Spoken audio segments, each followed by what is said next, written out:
So yun guys, tapos na tayo doon sa katawan ng cabinet. So ang gagawin naman natin ngayon, tong mga pintuan ng cabinet. Konting tutorial nga pala to sa pagkukulay. Ang ginamit ko nga pala dito, nag baby roller tayo bago tapos ko yan i-baby roller yan. Pupunasan ko siya ng basahan guys. Ayan guys, ang technique.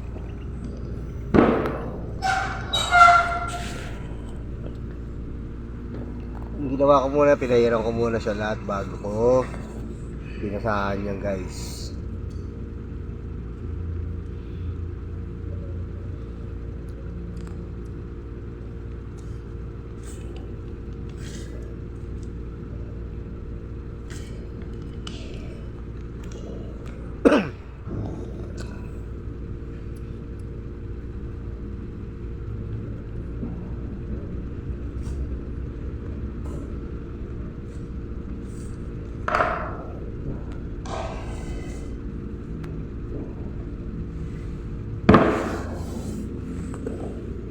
Yan, sinimulan na natin ang pagpupunas ng basahan guys.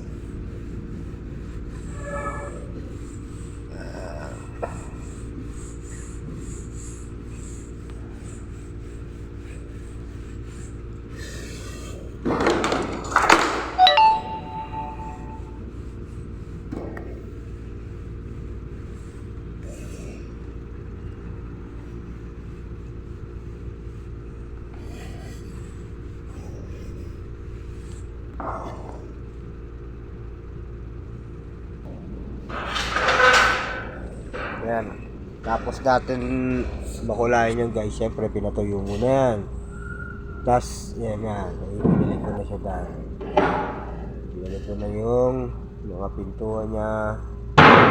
Kung mapapansin nyo guys, wala siyang kintab. Ang gusto kasi nila gawa, flat lang. So, bali ganyan lang siya. Wala siyang kintab. Wala siyang finish na gloss.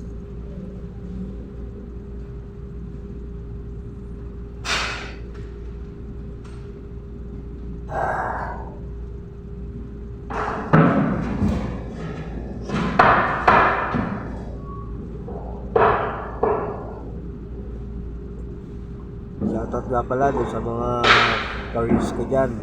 Maraming salamat sa mga suporta nyo. Hindi ko na kayo isa-isayin kasi marami kayo.